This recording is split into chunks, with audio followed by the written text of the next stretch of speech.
तफसीलात के मुताबिक गद्दारी की एक ही सज़ा, सर तन से जुदा। सऊदी हुकूमत ने संगीन गद्दारी के मर्तकब 3 फौजी अफसरान के सर कलम कर दिए। तीनों फौजी वजारत दिफा में मुलाजिम थे। हुकूमत की जानिब से मज़ीद तफसीलात जारी नहीं की गई हैं। आलमी मीडिया के मुताबिक सऊदी हुकूमत ने संगीन गद्दारी के मर्तकब होने वाले 3 फौजी अफसरान के सर कलम कर दिए हैं। तीनों के बारे में बताया गया है कि वो वजारत दिफा में मुलाजिम थे, ताहम उन्होंने किस तरह दुश्मन की मदद की ये नहीं बताया गया। सऊदी सरकारी खबरसां एजेंसी ने भी 3 फौजियों के सर कलम किए जाने की तस्दीक की है, लेकिन ये नहीं बताया गया कि इनके मुकदमे की क्या तफसील है और उन्होंने दुश्मन को किस तरह राज अफशा किए।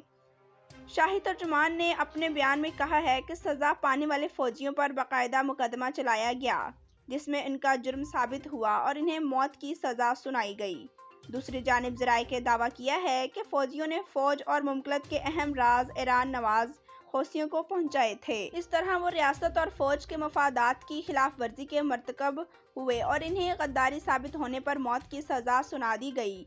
याद रहे कि एमनेस्टी इंटरनेशनल की रिपोर्ट में कहा गया है कि साल 2019 में सऊदी अरब ने 184 अफराद को मौत की सज़ा दी। इस हवाले से चीन का दूसरा और ईरान का तीसरा नंबर है। ताहम गुज़श्ता साल सऊदी अरब ने गुज़श्ता साल 27 अफराद के सर कलम किए, जो गुज़श्ता कई सालों के तनासुब में सबसे कम शरह है। जी तो नाजरीन, वीडियो देखने का शुक्रिया। हमारे चैनल पर न्यू हैं तो चैनल को सब्सक्राइब करें, लाइक करें और बेल को प्रेस कर दें। Thanks for watching. अल्लाह हाफिज़।